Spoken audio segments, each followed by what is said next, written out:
Magpo 40 years old na itong si LeBron pero pinag-aagawan pa rin ng mga team dahil nga free agent na siya. Ang Los Angeles Lakers ang unang nagsabi na gusto nga nila na manatili itong si LeBron dito sa Los Angeles Lakers at gusto nila doon na matapos itong karera ni LeBron sa basketball dito sa LA.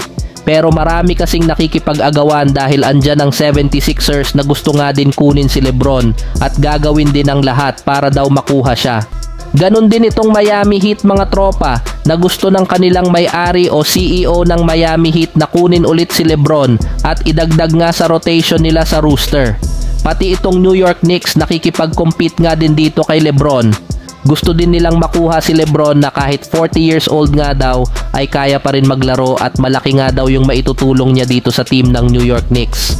Hindi lang New York dahil andyan din ang hometown niya na Cleveland Cavaliers. Gusto nga din siyang ibalik ng Cleveland Cavaliers at gusto din nila na doon na manatili si LeBron hanggang sa pagretiro niya dahil doon naman daw siya galing. Ayon nga sa isang NBA insider, napakaganda nga daw ng mga offer ng mga team na nabanggit dito kay LeBron. Ngunit nga itong Los Angeles Lakers ay delikado pa kahit nga anong gawin nila o kung gusto nilang manatili itong si LeBron, nakadepende na yun dito kay LeBron. Dahil nga andyan din ang hometown niya na Cleveland Cavaliers. Andyan din ang Miami Heat na kung saan siya nakakuha ng 2 championship. Andyan din ang New York Knicks na sikat nga na team dito sa NBA o sa USA. So sa ngayon maguguluhan pa talaga itong si LeBron dahil nga hindi pa niya alam kung saan siya pupunta. Mananatili ba siya sa LA? Babalik ba ng Cleveland o pupunta kung saan siya nag-champion ng 2 beses at regular season MVP na Miami? So hintayin na lang natin dahil malayo pa naman matapos itong postseason. So July nga magdidesisyon itong si LeBron. Marami kasing free agent, marami din gustong kunin itong Los Angeles Lakers. Ngunit ang priority nila itong si LeBron. So si LeBron tulad nga ng sabi ko, may player option nga siya na 3 years contract na $162 million.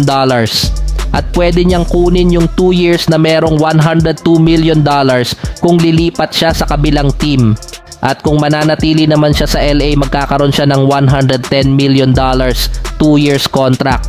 Sa 2 years na yon, magiging 42 years old na itong si LeBron. So parang yun na ata yung huli dahil pag 42 years old ka na, pwede ka na talagang magpahinga. Depende nga lang yan kay LeBron dahil malakas-lakas pa kahit 40 years old na. So ngayon, pag-iisipan muna yan mga tropa ni LeBron, hindi niya pa alam kung sinong pipiliin niya. Parang pag-ibig nga lang yan. Ang hirap pumili kung sino sa kanila. Hindi ko alam mga tropa kung paano tatapusin ito.